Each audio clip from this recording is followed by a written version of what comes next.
میں ابھی تھوڑی دیر پہلے اپنے کچھ نوجوان ساتھیوں سے کہہ رہا تھا کہ مجھے اتنا دکھ ہوتا ہے یہاں آ کر، ایک خوشی بھی ہوتی ہے، ایک دکھ بھی ہوتا ہے.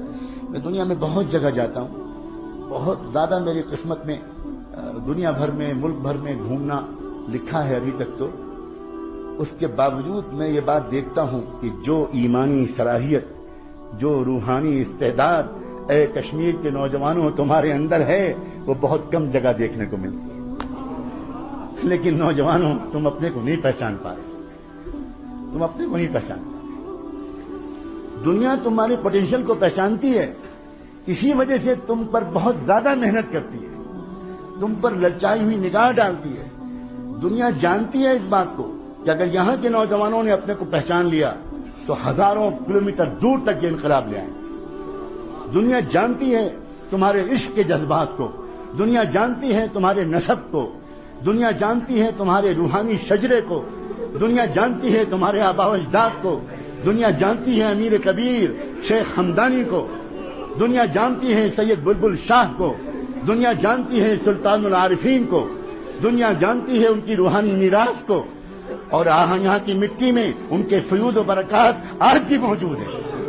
آپ سمجھتے ہو میں تم کو دین سکھانے آتا ہوں؟ اس غلط فہمی سے نکل جاؤ. میں یہاں کی وادی سے گزر کر اپنے ایمان کو تازہ کرنے آتا ہوں.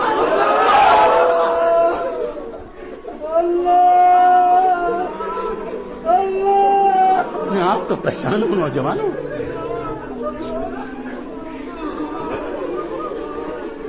میں تم سے یہ کہوں کہ تم لڑکیوں سے باتیں مت کرو. میں تم سے یہ کہوں کہ تمہاری گرل فرینڈز نہیں ہونی چاہیے. میں تم سے یہ کہوں کہ موبائل سے تم ناجائز باتیں مت کرو. میں تم سے یہ کہوں کہ انٹرنیٹ پر ننگی تصویروں کو مت دیکھا کرو.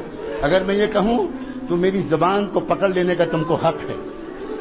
تم کہنا کہ حضرت آپ کہاں بات کر رہے ہیں؟ آپ ایودھیا اور کاشی اور متھرا میں بات کر رہے ہیں یا آپ وادی مقدس میں بات کر رہے ہیں؟ آپ کہاں بات کر رہے ہیں؟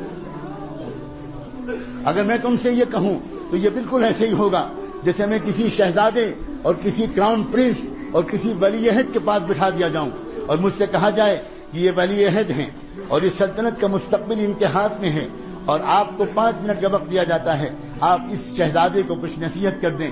تو بتاؤ نوجوانوں، میں اس شہزادے کو کیا نصیحت کروں گا؟ میں یہ کہوں گا کہ محل کی بھنگن سے عشق مت کرنا؟ میں یہ کہوں گا؟ وہ نہیں، اس شہزادے سے میں یہ کہوں گا کہ شہزادے معظم، انصاف کے ساتھ اپنی حکومت چلائیے گا، غریبوں کے ساتھ ذرا اچھا سلوک کیجیے گا. بہت دن ہو گئے آپ کے علاقے کے غریبوں کو کوئی محبت بھرا رہنما نہیں ملا. میں اس سے یہ کہوں گا. اسی طرح میں تم شہزادوں سے، تم نوجوانوں سے یہ نہیں کہنے آیا ہوں کہ تم گندی فلمیں مت دیکھا کرو. میں یہ نہیں کہنے آیا ہوں کہ تم اپنی جوانی کو بے داغ رکھنا. میں تم سے یہ کہنے آیا ہوں اس ڈوبتی ہوئی انسانیت کو تمہارے سوا کون بچانے والا ہے؟ تم نے کلمہ پڑھا ہے محمد الرسول اللہ، تمہارے لیے تڑپے تھے محمد الرسول اللہ، تمہارے لیے انہوں نے اپنے پیٹوں پر پتھر باندھے تھے، تمہارے لیے ان کے نواسے بھوکے رہے تھے، تمہارے لیے ان کے گھر میں 2 مہینے چولہا نہیں جلتا تھا. تم ان پر درود شریف پڑھتے ہو، تم مکے مدینے جانے کے لیے بے چین رہتے ہو. تم اور فلمیں، تم اور میوزک، تم اور گندے گانے. نہیں، مجھے آپ سے یہ کہنے کا کوئی حق نہیں. ہاں، اگر کسی عزیز نوجوان سے، عزیز میرے بھتیجے سے، میرے جگر کے ٹکڑے سے کبھی کوئی گناہ ہو گیا ہو، ابھی معافی مانگ لو. ابھی میں وعدہ کرتا ہوں اللہ معاف کر دے. بہت کریم ہے اللہ. اللہ انتظار میں بیٹھے ہیں. کہاں ہیں وہ میرے بندے جو مجھ سے معافی مانگے؟ کہاں ہے وہ نوجوان؟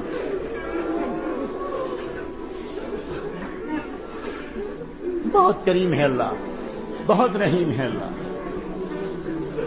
نوجوانوں، اپنے اوپر تو رحم کھاؤ، دنیا پر بھی رحم کھاؤ. دنیا انتظار میں ہے، واللہ دنیا پاک دامن نوجوانوں کے انتظار میں ہے. انتظار میں تنگ آ گئی ہے دنیا.